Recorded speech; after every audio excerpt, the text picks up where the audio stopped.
Hello, parents. Thank you for watching our online registration tutorial.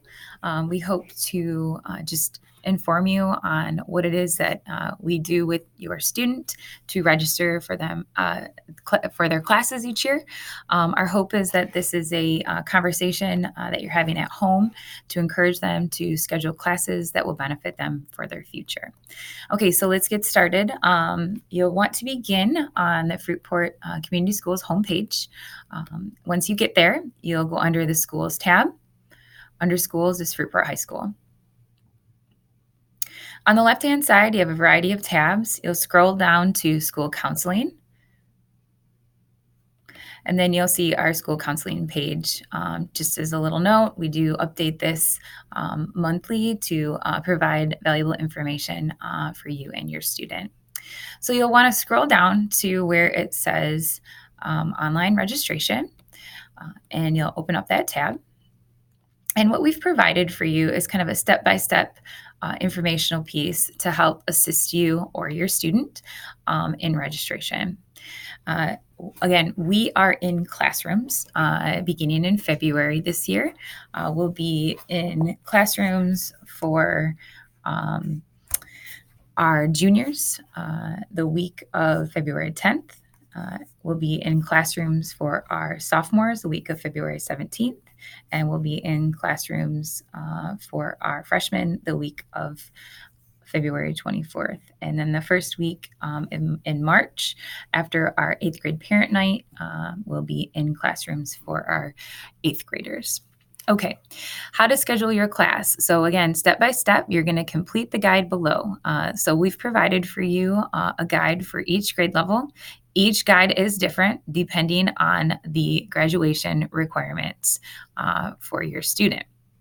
If you're interested in knowing more about graduation requirements and how those guides were put together, you can find information on the graduation requirements underneath the graduation requirement tab.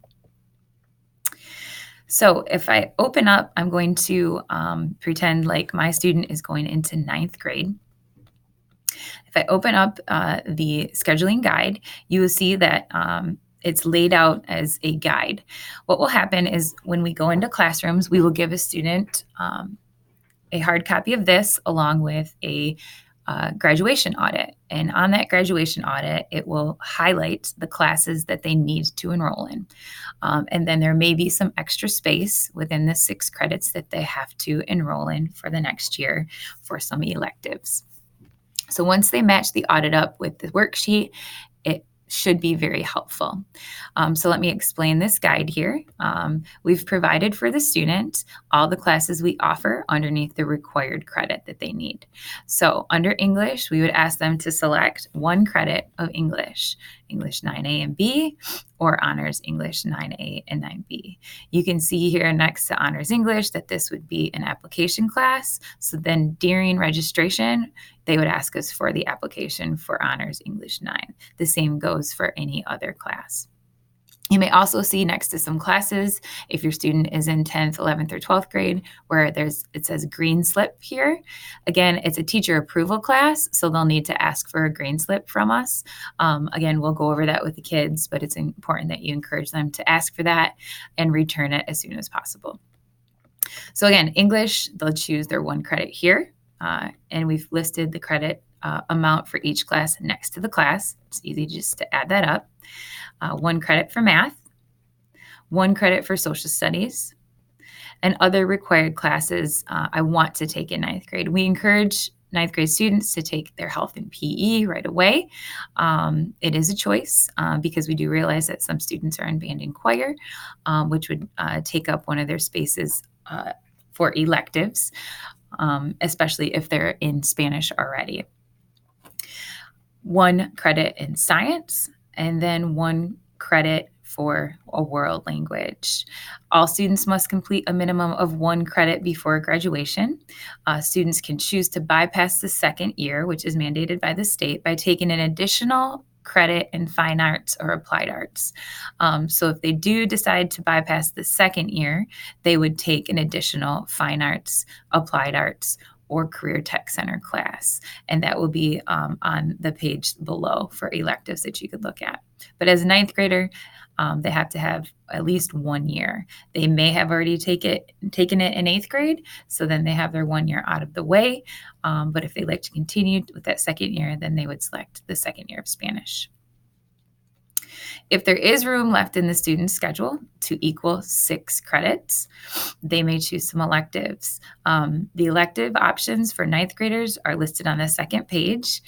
Again, to find out information about these classes on our webpage, you can go to the FHS classes tab, scroll down, and you'll be able to find out information by clicking on the focus. So perhaps you'd want to find out more about our art classes. You can see the art classes that we offer, and then more information about each specific art class. So here are the elective options. They would choose that, make sure it totals 6. Below, they'll also want to choose 2 alternative electives in case there's not enough room for them to get into their primary electives or their first choice. We ask that each student and parent sign these sheets, so look for them to come home. Often we have to kind of chase kids down to get them back, so we're kind of using this tutorial to encourage you to ask your student for that paper as well. So that is the scheduling guide. Once you complete the guide matched up with the graduation audit that your student will receive in class, you will register. We've also provided for you a slideshow to find out even more information than what we have on our webpage about our classes that we offer. This slideshow is the slideshow that we use in classes when we go in with students. Feel free to look through that. It just gives a variety of important facts that we cover with students that you may find valuable yourself to read through. So, the scheduling guide is complete. You know what classes your student is going to take. Then you would go into clicking here, which will take you to your parent portal. And once you get into your parent portal or your student's portal, they will go into class registration, which is on the left-hand side. So again, you'd have to go through the student's portal to do this. On the left-hand side, class registration. And then a sheet will come up similar to this. This will actually be blank when it first pops up, and you'll have to click into the 2 classes that I just unclicked, but just to kind of give you an idea of what it will look like for you when you first go into it. All these will have red exclamation points. And again, to register online, you'll use that sheet, that scheduling worksheet, and you'll just go right down the list. So for English, I know I need 1 credit. I'm going to click into the little pencil and click 9A and 9B and press OK. I'll do that same process for all of my classes, including my electives, as well as my alternative electives.